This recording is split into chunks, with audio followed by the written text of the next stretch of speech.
Stephen Carroll, who's joined me here in the studio. Hello there, Stephen. Hello, Catherine. We've been talking about the consequences of Russia getting suspended from the G8, but the Russian economy is already feeling the impact of events in Ukraine. Yeah, that's right. The sanctions that we've seen up to this point have been very specific, targeting individuals and not the wider economy. Of course, further sanctions are something that is being debated, but simply the fear of that sort of action and the general alienation of Moscow that we're seeing internationally is already having an effect on the Russian economy, with the Deputy Economy Minister warning of massive capital flight from the country. Charlotte Hawkins has more.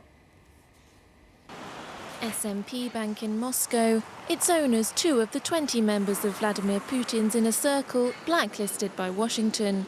It's been less than a week since sanctions on these individuals were introduced, but along with travel bans and asset freezes from the EU, they're already having an effect on the Russian economy. Not directly, according to the Deputy Economy Minister, but worsening international relations are scaring off investors. Fearing tighter sanctions, they're expected to move up to $70 billion of assets out of the country within the first 3 months of this year. That's more than flowed out of Russia in the whole of last year. On top of this, the stock market's fallen by more than 10% this year, and inflation is rising fast. Bad news for a country whose economy was already struggling. After a disappointing growth of just 1.3% last year, now the Economy Ministry is anticipating zero growth for the first quarter of 2014.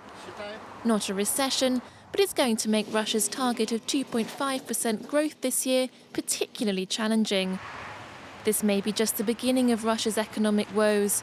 G7 leaders say they're ready to enforce coordinated sanctions on targeted sectors if Russia takes further action to destabilise Ukraine.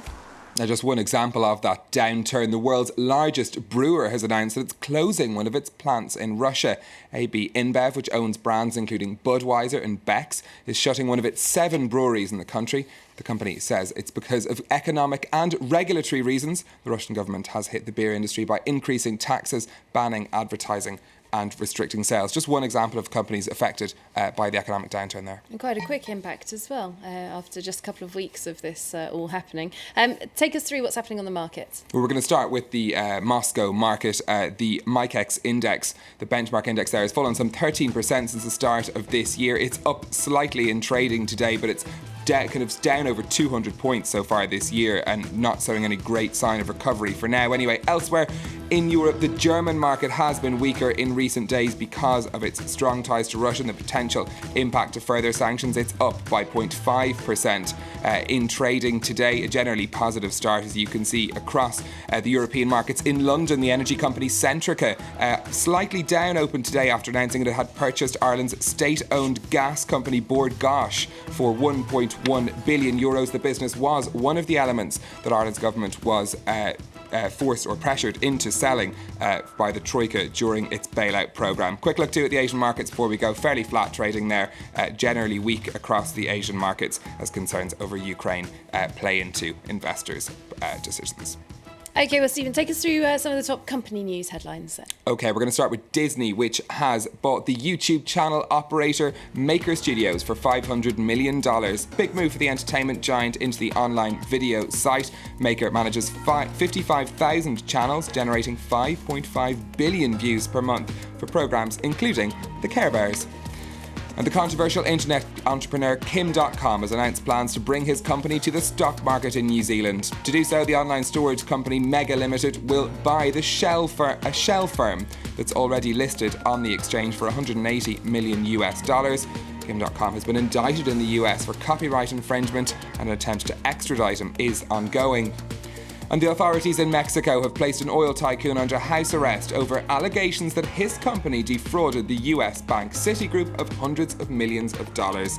The American lender announced last month it was slashing $235 million from its results due to fraud at its Mexican subsidiary. The scandal centres on bogus invoices issued to the oil firm Oceanografía, which led to the detention of its CEO Amadou Yanez. OK, Steve, we're going to end on something that we've been battling with for the last few weeks and months, the Bitcoin, trying to get our heads around it.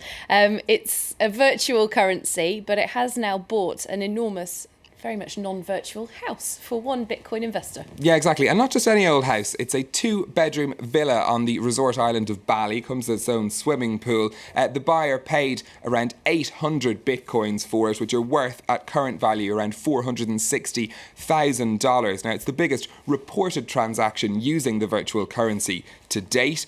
Confidence in Bitcoin had been hit by recent scandals, including the collapse of one of the biggest websites that trades in Bitcoin, the loss of hundreds of millions of dollars worth of the virtual currency. Indonesia is actually one of the countries that has banned the use of Bitcoin for trading. There was a transaction done where they were able to filter it through the United States using US dollars to avoid those rules, but certainly a very concrete example of a virtual currency. Absolutely. It looks like a lovely house as well, especially the swimming pool. Looks very nice for Bali. Thanks very much. Stephen Carroll with the business news there. We're going to take our attention now to the headlines in the international papers with Florent